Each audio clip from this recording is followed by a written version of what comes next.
Hi all, ഞങ്ങളുടെ ഷോപ്പിലെ രാവിലത്തെ കുറച്ച് സീൻസ് കാണിക്കാം.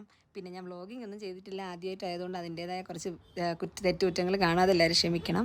വന്നു കഴിഞ്ഞാൽ ആദ്യം കുറേ അടുക്കി പെറുക്കാനും എല്ലാം കാണും. കാരണം ഷോപ്പ് ക്ലോസിങ് ടൈമിൽ എങ്ങനെയെങ്കിലും വീട്ടിൽ പോയാൽ മതി എന്ന് പറഞ്ഞിട്ടുള്ളൊരു ഓട്ടോ ആയിരിക്കും. അപ്പോൾ അത് വലിച്ചു വാരി ഇട്ടിട്ടായിരിക്കും പോകുന്നത്. അത് രാവിലെ വന്ന ഉടനെ ഫുൾ അടുക്കേണ്ടി വരും.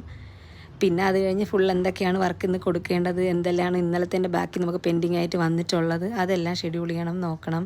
അങ്ങനെ ഒത്തിരി കാര്യങ്ങളുണ്ട്. ഷോപ്പിൽ വന്നു കഴിഞ്ഞാൽ പിന്നെ ഇരിപ്പെന്നുള്ള കാര്യമൊന്നും നടക്കണ കാര്യമല്ല. ഫുള്ളായിട്ടും പണിയായിരിക്കും പോകുന്നത് വരെ. അതെപ്പം പോകാൻ പറ്റുമെന്ന് നമുക്ക് പറയാൻ പറ്റത്തില്ല. അതുപോലെ തന്നെ ഷോപ്പ് ഓപ്പണിംഗ് ടൈമും നമുക്ക് പറയാൻ പറ്റത്തില്ല. പിന്നെ അകത്ത് പോയിട്ട് ഇവരെന്തായാലും ഞാൻ എത്തുന്നതിന് മുന്നേ വർക്കേഴ്സ് എത്തിയിട്ടുണ്ടായിരിക്കും. അപ്പോൾ അവരെല്ലാം അവരോട് വർക്ക് ചെയ്യുന്നുണ്ടോ, ഏത് വർക്കാണ് ചെയ്യുന്നത് എന്നൊക്കെയുള്ള ലിസ്റ്റ് എഴുതാൻ പോകും. പിന്നെ ഹാൻഡ് വർക്ക് സെക്ഷനിൽ ചെന്നിട്ട് അവർ ചെയ്തുകൊണ്ടിരിക്കുന്ന വർക്ക് ചെക്ക് ചെയ്യും. കറക്റ്റ് കസ്റ്റമർ തന്ന റെഫറൻസിൻ്റെ സെയിം വർക്കാണോ ചെയ്യണമെന്ന് നോക്കും. പിന്നെ അതുപോലെ അത് വീഡിയോ എടുക്കും. ഇൻസ്റ്റയിൽ സ്റ്റോറി ഇടാനും എല്ലാം ആയിട്ട് വീഡിയോ എടുക്കും.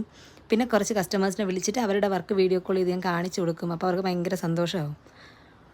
അങ്ങനെ 2 ഹാൻഡ് വർക്കേഴ്സിനെ നോക്കിക്കൊണ്ടിരിക്കുകയാണ്. പിന്നെ കുറച്ച് അവരുടെ അടുത്തൊക്കെ കുശലം ചോദിക്കും, സുഖമാണോ, എന്തൊക്കെയുണ്ട്. പിന്നെ ഇവർക്ക് റൂമും എല്ലാം നമ്മൾ തന്നെയാണ് പ്രൊവൈഡ് ചെയ്യുന്നത്. അവിടെ എല്ലാം ഓക്കെ ആണോ എന്നൊക്കെ ഉള്ളത് ഇടയ്ക്കിടയ്ക്ക് ഒന്ന് ചോദിക്കും നമ്മൾ. അത് കഴിഞ്ഞ് വീണ്ടും വന്നിരുന്നിട്ട് നമ്മൾ വീണ്ടും ഈ വർക്ക് ചെയ്ത് ചിലത് നമ്മൾ കൊറിയർ അയക്കുന്നതിന് മുന്നേ കസ്റ്റമേഴ്സിന് വീഡിയോ കോൾ ചെയ്ത് കാണിക്കും. അപ്പോൾ അവർ പറയും, ചേച്ചി വിശ്വാസമുണ്ട്, കാണിക്കേണ്ട എന്നൊക്കെ പറഞ്ഞാലും ഞങ്ങൾ കാണിക്കും.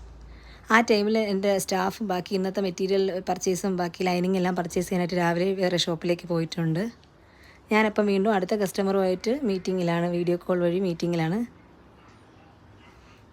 ഈ കാണുന്ന ഒരു ഇരുത്തപ്പേ ഉള്ളൂ. ഈ ടൈമൊക്കെ ആകുമ്പോഴേക്കും കസ്റ്റമേഴ്സ് വന്നു തുടങ്ങും. പിന്നെ നമുക്കൊന്ന് നിൽക്കാനോ ഇരിക്കാനോ ഒന്നിനും പറ്റത്തില്ല. ഫുൾ ഇതിൻ്റെ അകത്ത് വട്ടത്തിടുന്നുള്ള ഒരു ഓട്ടം ആയിരിക്കും. അപ്പോൾ ഇപ്പം ട്രിവാൻഡ്രത്ത് നിന്നുള്ള ആര്യയായിട്ടാണ് ഇപ്പോൾ സംസാരിച്ചുകൊണ്ടിരിക്കുന്നത്. അപ്പോൾ ആര്യയുടെ പീസ് തയ്ച്ച് ഇന്നിപ്പോൾ കൊറിയർ പോവും. അതിന് മുന്നേ ആര്യയെ വിളിച്ച് കാണിക്കുന്നതാണ് ഈ കാണുന്നത്.